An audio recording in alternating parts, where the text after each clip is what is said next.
So when the pandemic hit and we got notice that we had to stop, running to casinos because they got closed right away, that was one of the hardest things in the lifetime of my company, the hardest things for me to process.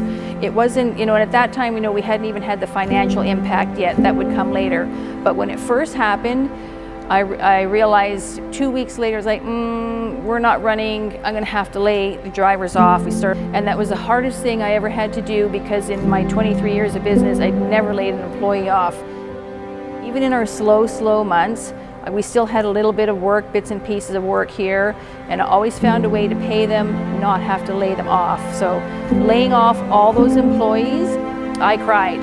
It wasn't about the revenue, it was about losing all those employees, how it was going to affect their life, and how there's nothing more I could do to change that, because this pandemic was out of my control. So we did the best we could to keep our mechanics going for as long as we did after that, but laying off the bulk of the crew, even right now as I'm sharing this with you right now, it's like, that was the worst thing as an entrepreneur, worst experience as an entrepreneur.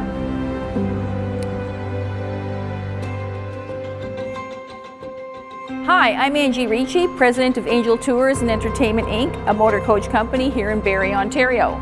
In the very beginning, we were a much smaller operator. I started off buying, pretty much like a bus a year, and we've always done casino business. We're known as the casino specialist. I understand casino business, the players, the whole process of people getting dressed and getting motivated to go out on a beautiful day trip, meeting people on the bus, getting into a facility where there's lights and sounds and smells of food, and there's people, we're connecting.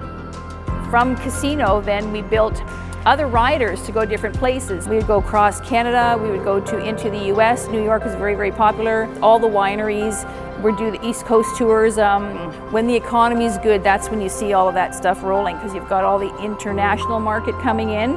Being in Simcoe County, however, has given us a middle point. We can supply service to the GTA and supply service north of us. So we're just, we're the city above Toronto. So it's a great spot to be in, and now this is our full out headquarters now. I built this company from the ground up.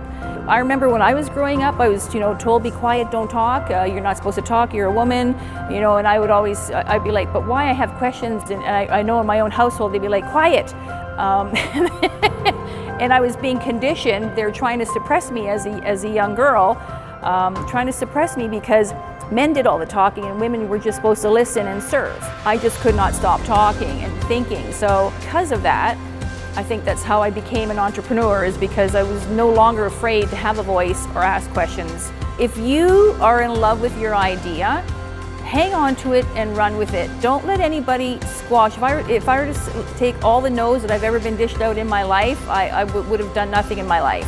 So if you are connected and believe in the product and or service or the idea concept that you have, don't be afraid to stand up for it, and don't be afraid to take a chance.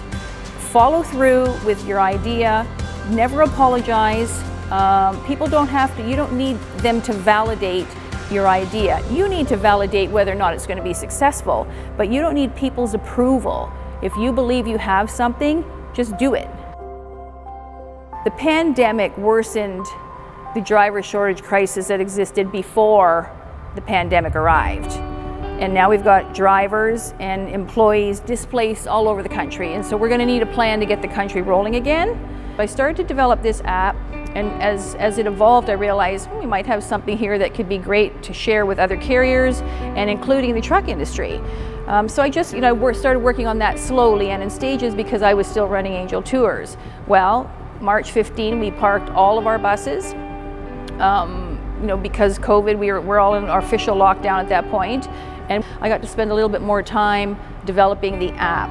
So DriverDX is a professional driver marketplace that's SaaS enabled and connects carriers to drivers, professional drivers that is, and professional drivers to shifts.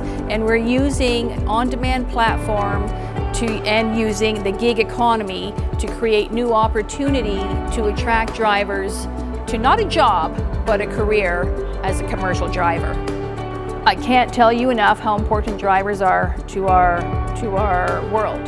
So drivers are the heartbeat of transportation, and without them, nothing moves. And next time you go out and stand, you're walking down the street or something, take a look and see how many buses and/or fire trucks, ambulances, all of those services exist because a driver is moving that vehicle. And they're often invisible because all we care about is the delivery of our product, right? Whether it's a passenger or whether it's a box coming from one of the stores. We don't think about how it got there. So drivers are the heartbeat of transportation. Without them, nothing moves.